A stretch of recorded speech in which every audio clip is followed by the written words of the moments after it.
Hi everyone, and welcome to another of my videos on cheap KZ IEMs, so in-ear headphones. This time I wanted to tell you about KZ Merga headphones. These are pretty new on the market, they are pretty fresh, they look like that. They have very strong magnets inside. As you can see, I can turn one headphone with another. The differentiator is the fact that they're having two dynamic drivers stacked one on top of another. You can actually see both of them because, as most of the KZ headphones, these ones are also translucent. So, the first thing, the build quality. The build quality, well, they are very cheap. You can get them for $12, but you can also get them for like $7, which is a better price for them and better suits their sound quality. So for $7 headphones, this is plastic, and plastic fantastic all around. But nice plastic. They don't look half bad, mostly because of the driver visible inside. As I said earlier, we have two of them stacked one on top of another. The bigger one is 10 millimeters, the smaller one is 8 millimeters.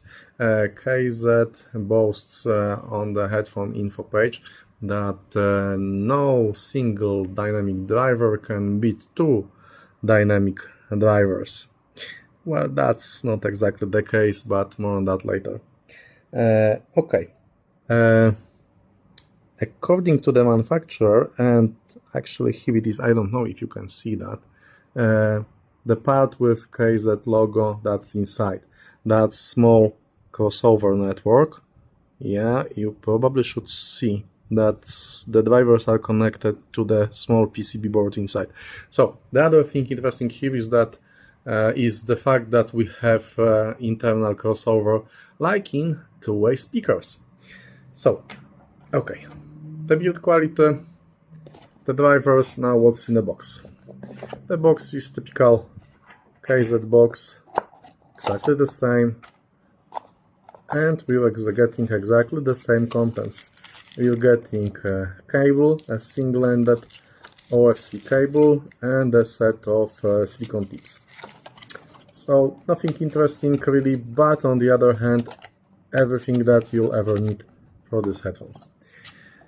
Now, we've seen what's in the box, we've talked about the build quality and the price. Let's move to the sound, but I wanted to note one thing, that you can, as I said, I got this with OFC cable. The KZ sells them in two versions. One of them is with OFC, which is oxygen-free copper, and the second one is silver-plated OFC cables. The silver-plated version is slightly more expensive, OFC is cheaper. The version with the silver-plated cable will be a bit more open in treble. I checked that with cables that I own back home, and I think the silver cable will suit them a little bit better. Okay, now to the sound qualities. The first thing, starting from the bottom up, the bass. The bass doesn't go very low.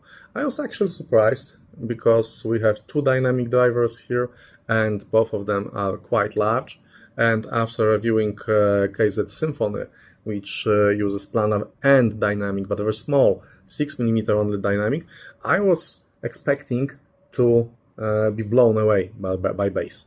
I mean, two dynamic drivers, 10mm, 8mm, that should produce very nice, very deep rambling bass. But it's not the case. The bass doesn't go very deep, but it's quite detailed, but not what you would expect for two dynamic drivers. The mids. The mids seem to be a little shouty. Not very much, but it was something that was causing me to be fatigued after, I don't know, 40 minutes of listening. I wanted to change them, to replace them with something else. So here's that. I don't like shouty meets. The treble. Again, the treble is not very natural here.